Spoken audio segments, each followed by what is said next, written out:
Agenda Mexicana en Francia. Un espacio más para la promoción y difusión del quehacer mexicano en Francia. Una ventana de la actualidad de nuestro país y un lugar más para recibir cada semana a los actores de la actualidad mexicana. Agenda Mexicana en Francia.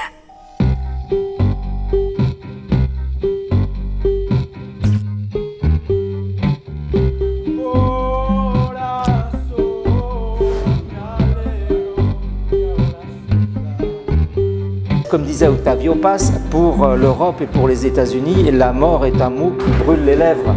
Alors que pour les Mexicains, c'est leur plus belle et leur plus grande passion. Et je comprends ça parce que, au fond, et c'est ça qui fait que c'est intéressant, cette conception mexicaine de la mort, c'est l'idée qu'on fait de la vie avec de la mort. Et ça, moi,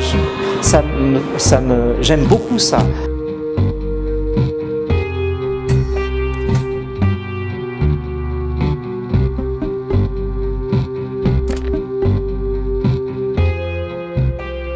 On est très content d'être là ce soir parce qu'effectivement, nous sommes dans les vernissages et la signature notamment de ces livres Calaveras de Patrick Barr qui s'appelle Mexique, la mort joyeuse. Effectivement, c'est un titre qui inspire.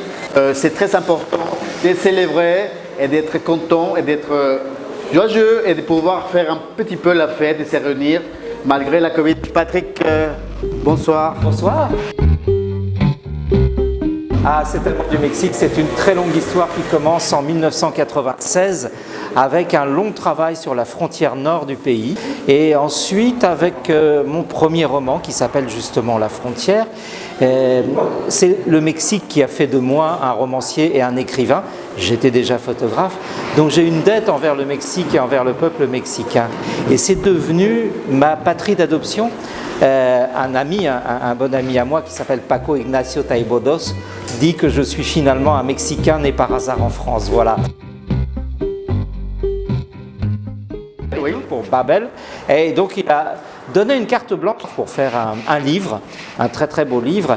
Et donc j'étais l'un des 4 photographes. Il y avait Graciela Iturbide, qui est une photographe que j'admire beaucoup, qui est une photographe merveilleuse, Mary Ellen Mark et Miguel Rio Branco.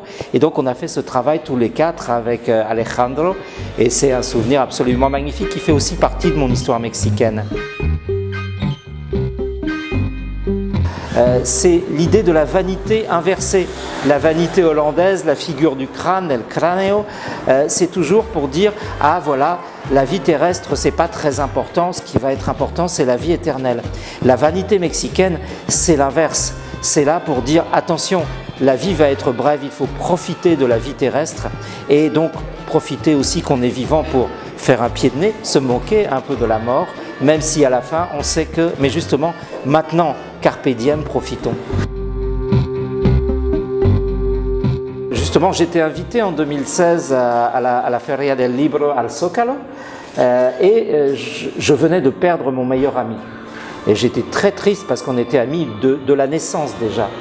Et j'étais parti avec mon appareil photo parce que j'ai toujours avec moi. Et c'était la fin du mois d'octobre et les gens ont commencé à sortir déguisés, maquillés, très beaux.